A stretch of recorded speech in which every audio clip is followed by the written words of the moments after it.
Amis internautes, bienvenue sur votre chaîne IMTV. Nous avons le plaisir de vous retrouver pour votre émission Sono Acoustique. Alors ce soir, nous avons invité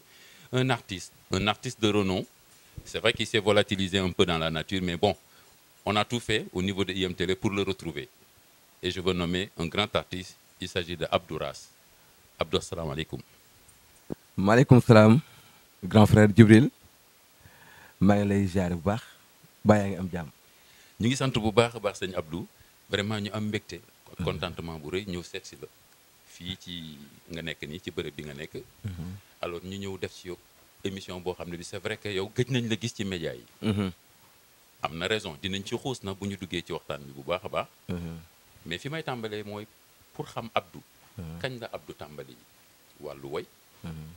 lan moo tax Abdou dugg ci woy wi. ak naka la ci duggee. ak la mu ci séentu damay dëxëñ nag question yu bari ndax comme que voilà pour parce que xam naa li ma la bëgg a laaj moom bari na lool mais damay dëxëñandoo lu bari rek su ko defee ñu mën a avancer. voilà waaw d'abord maa ngi lay remercier Djibi ginnaaw bi ma la accepté invitation bi di am mbégte bu baax a baax a baax a baax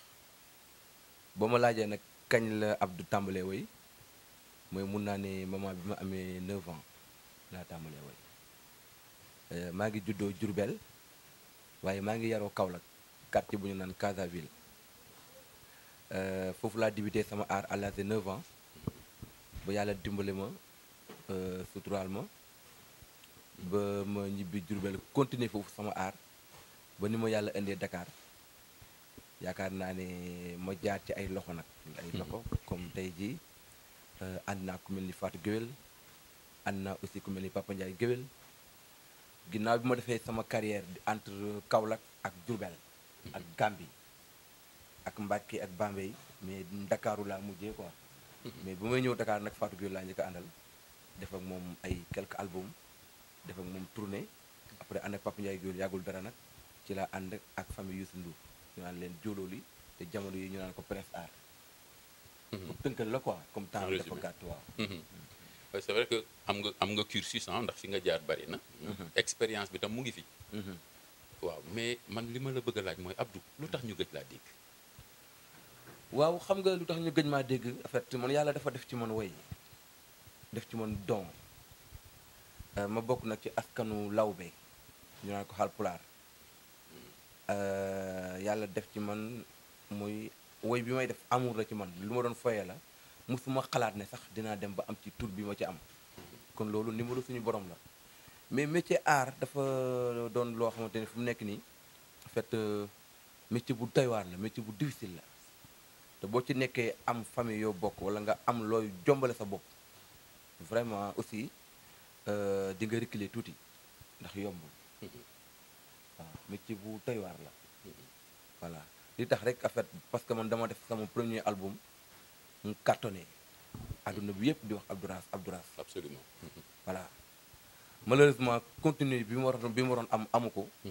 parce que art dafa bëri jalousie art dafa bëri xeebante art dafa bëri yàqalante ba tax na comme man yàlla dafa ma dogal man dama bëgg art di ko dund en fait te moyens yi ma waroon am pour taxaw dëgg mooy yooyu awuma ko ma reculer ndax nag Olof Njaay nee na bu sëgg yombee for jafe loolu moo tax ma reculer bu baax ndax aar daal li ma la wax daal luñ la ci wax rek mu ngi ci biir. waaw parce que am na loo tudd léegi tudd nga aar dafa bëri ay tolof-tolof ay jalousie ay haine ak leneen bon c'est vrai que surtout ndax Sénégal xam nga fii moom gars ñi lu ne la ñuy def bàyyiwuñu dara. voilà xam nga fi may waxee. mais est-ce que raison boobu rek tax na wala dafa am loo luñ la ci def lu la metti. waaw non xam nga tey jii su ma doon lim tey liñ ma ci def. mu metti moom bari na waaye li ma ci neexit bari na yaa ngi dégg. àdduna dara yombul. li tax commencer par lu la ci metti na. non en fait parce que dinaa ñëw ci lu la ci neex aussi. waa xam nga li ma ci metti mooy nga nekk xale. bokk ci askanu lawbe doon foyee woy yàlla def ci yow talent nag boo xamante ni ndaanaan yu mag yëpp. nangul nañ la ko. macha allah. warfakalla macha allah. nga def cassette mu cartonné. nga waroon a am encadrement ñu jàppale la malheureusement ñi la waroon a jàppale ñëpp boycotté. Ouais, mais tudd nga sànq ay Prince Art ak Voilà. structure yi nga jaar Non, yooyu yëpp y avait des bari na, labels bari na, derrière. bari na, waaw bari na, donc bari na. nan la demee noonu ak label yooyu Prince Art bon en résumé. waaw xam nga comme mooy li ma la wax rek jaar naa fa yaakaar dañu amoon xëy na en fait loolu moo gën ci ñun ndax la ñu bëggoon fekkoon ni loolu am nañ ko sax mën nañ ko bañ a fekkee ndax nag jaam ak pexem mais yàlla ak dogalam bien sûr. parce que ñoom ñi am intention produire moom production bi génn cartonné wër àdduna yàlla def ko ci xolu jaam ñi voilà ñii sax bu ñuy théâtre sax di jël samay morceau di ci wane ay exemple di ko dugal ci théâtre bi kon man li ma woy vraiment marqué na Sénégalais yi rawatina diaspora bi malheureusement mu waroon a am nag vraiment suivi mais mu jékki-jékki am gàllankoor gàllankoor boobu nag dama koy sante yàlla comme maa ngi toog di ko nettali en fait maa ngi sant yàlla bu baax voilà te it jàppale bi waroon am dëgg amul loolu nag li ko causé man xam naa ko parce que li tax mooy dama bokk ci askan woo xamante ni ba may tàmbali di way ñoom bëgguñu ko woon d'abord ok muy benn handicap boo xamante ni arrivé niveau familial quoi. waaw voilà familial d'accord voilà kon aw moon benn soutien de famille bu ma jàppale ci sama art ok famille lu ñu bëggoon nga nekk ci yeneen non yeneen au mbir, début tu vois. au début non moom man sama famille mosuñu bëgg ma woy mosuñu bëgg nga woy ok waaw d'accord moo taxoon sama art dama ko boole woon ak business très bien. parce que boo nee doomu lawbe ga Mhm. ñoom li ñu xalaat mooy lawbe dafa war a jaay dem Europe jaay xam nga Mhm. dañ doon toog sax ñu naan yow waroo woy da ngaa war a toog ñu lay woy xam nga Mhm. xam nga yooyu aussi bu fekkente ne da nga ko yàgg a dégg ci sa bopp Mhm. xam nga te taxul nga bàyyi Mhm. à tout le moment da nga leen di bàyyi xel di leen sóor ndax nit li nga rus ak li nga ragal moo yem Mhm. voilà léegi nag comme man dama ñëw ci musique bi milieu musical bi. maanaam yëngu ci nag bu baax feeñ ci bu baax bien sûr. voilà ba ñëpp reconnaître ma ñëpp ràññee ma Mhm. en fait Olof Ndiaye def ne sama bopp moo la gënal du bañ naa la ñu ma siqal aar bi Mhm. voilà ñoom seen bopp moo leen di gën a doy comme man ñu may jàppale ban rapport nga am avec les artistes bon sur le plan local fii national en général. waaw bari na ak ñi nga xam ne ni jot nga évoluer ak ñoom tuuti donc voilà fan ngeen ci tollu en termes de relation. waaw bari na man nag yàlla dafa dogal en fait aw ma benn artiste Mhm. xaar ma yàlla am naa nag ay rapports yu ràññ sama diggante comme Fallou Dieng sama xarit la comme Papa Ndiaye Géwél dañuy déggante tout le temps xam nga yeneen artistes yu ndaw yëpp mun naa ne ak ñu mag ñi tamit ñëpp tubaarkàlla macha allah maa ngi sant yàlla aw ma ci kenn xaar ma yàlla quoi ok macha allah musique sénégalaise fii mu toll nii lan la lay inspiré lan la lay jox à quoi ça ressemble à ton avis voilà doy na war de affaire yi xaw na jaxasoo na. waaye weesu na jaxasoo waaw léegi fi ñu toll nii yow mi nga xam ne gëj nañ la gis ngay yëngu ci yëf yi. ban appréciation nga ci am nan nga gisee musique bi fi mu toll. waaw en fait man dama wax ne nit ñi dañoo war a gën a jàngat parce que déjà man am na loo xam ne boo koy wax sax day niru kuy classe wala kuy def la mais man sama yëg-yëg laay wax mais fii musique bi toll wax dëgg yàlla doxul quoi man boog waaw li ma gisee doxul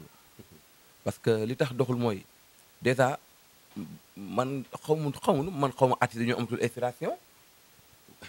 waaw man voilà man comprendre moo quoi parce que man dama doon déglu ay grand yi ñu doon woy ay thèmes yoo xamante ni ak it seen arrangement musique vraiment moo ko doon déglu mu lay jox lu nice mais moment bii ñu toll nii da ngay déglu xoolal fukki artiste ak ñett même gamme la ñuy woy même thème même beat même rythme te loolu vraiment taxul woon ñu naan loolu moom recul la moom sur le plan voilà sur le plan thème sur le plan musical voilà vraiment gisuma daal évolution ci musique bi quoi ba pare musique sénégalaise doxul musique sénégal fii doxul daal doxul gars yi yàq nañ ko ba pare doo comprendre ndax mënatoo xàmmee woykat yi mënatoo xàmmee jàngkat yi waaw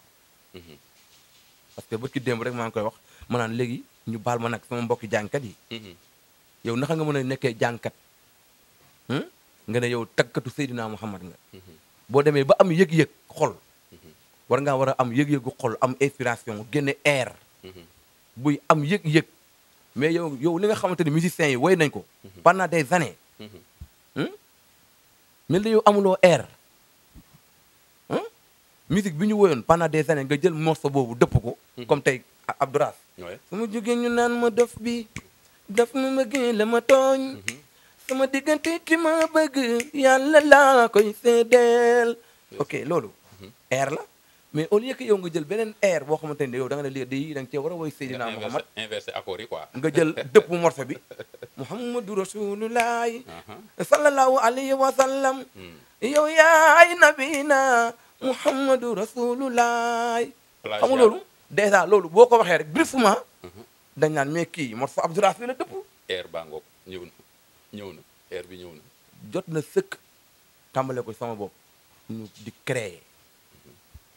yaakaar naa booy yi ñoo deful effort yaa benn. waaw booy yi effort sama nañ. bopp laa koy tàmbalee ah nañuy créer ay air Mhm. di créer ay thèmes yu rafet yu nice Mhm. di teg ay arrangement yu baax Mhm. parce que nit booy yëngu ci dara da nga ciy way da nga koy bëgg a gëm ko voilà exemple bi ma lay jox tey jii mun naa ne suñu papa Youssou Ndour suñu kilifa Waaw. mais boo koy déglu ak ay thèmes ak ay version ak woyam ak ay facetam mais loolu rek boo bëggee woy boo ci bàyyi xel mais di nga woy ay différents mélodies lu bari. ak harmonie yu bokkul lu bari référence la kooku. référence la bu mag référence la bien sûr. te bari na ci Sénégal pourquoi pas ngeen bàyyi xel loolu mais yow nga ne woykat nga jël morceau Souleymane Faye Machané Demba Dia ah inversé accord yi Inversé rek ko, dëpp rek ñëw accord ko, voilà dóor mu woy. voilà. waaw loolu nag boo moytu dañoo jëm ci li may naan souvent les états généraux de la chanson sénégalaise donc il faut ñu xoolaat woykat yi. xool woy bi aussi c'est important. mais Abdou fi musique bi toll d'accord il y a beaucoup de choses à faire ci wàllu thèmes yi comme li nga wax style musical les rythmes et tout sonorités yi ñuy exploiter mais mieux que ça man gis naa ne aussi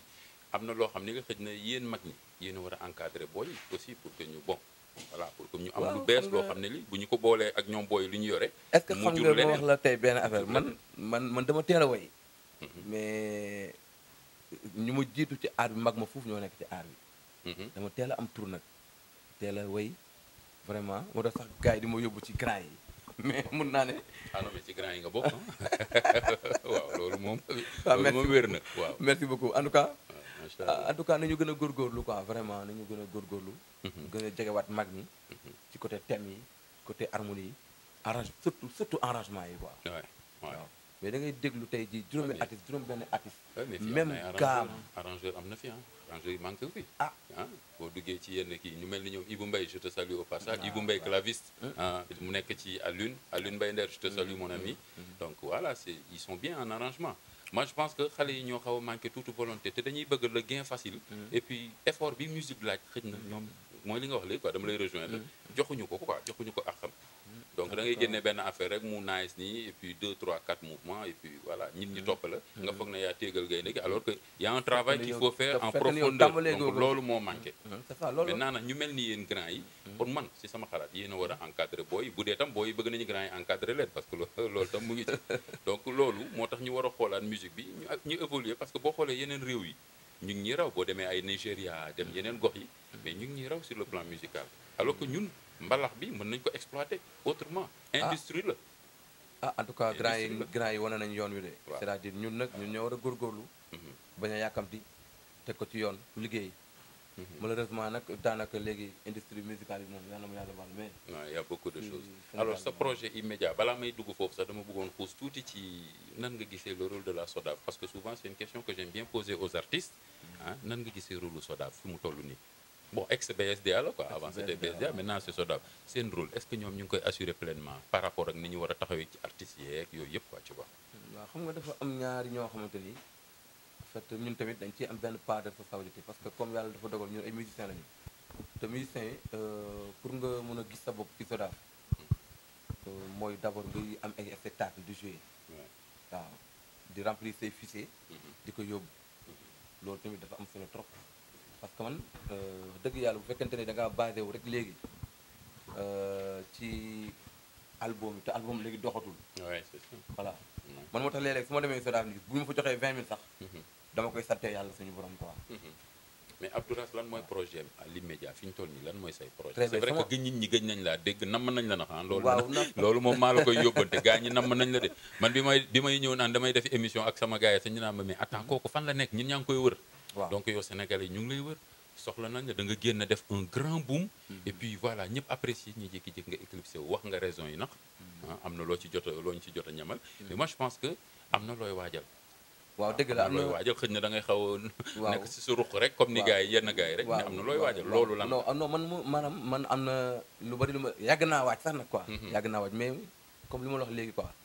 Sénégal fii musique bi dafa doxatul te vraiment mélomane yi nga xamante ni ñoom ñoo xam musique dëgg fii Sénégal en fait dañoo xaw a boycotté ñi nga xam ñoom ñoo am talent te ñu war leen a jàppale comprendre nga te kenn rek mënul dara quoi en fait li nga wax tamit dëgg la man li may jot si ay nit yoo xamante ni dañ may laaj moo tax man mënu ma fay sénégalais yi c'est vrai mënu ma fay sénégalais yi parce que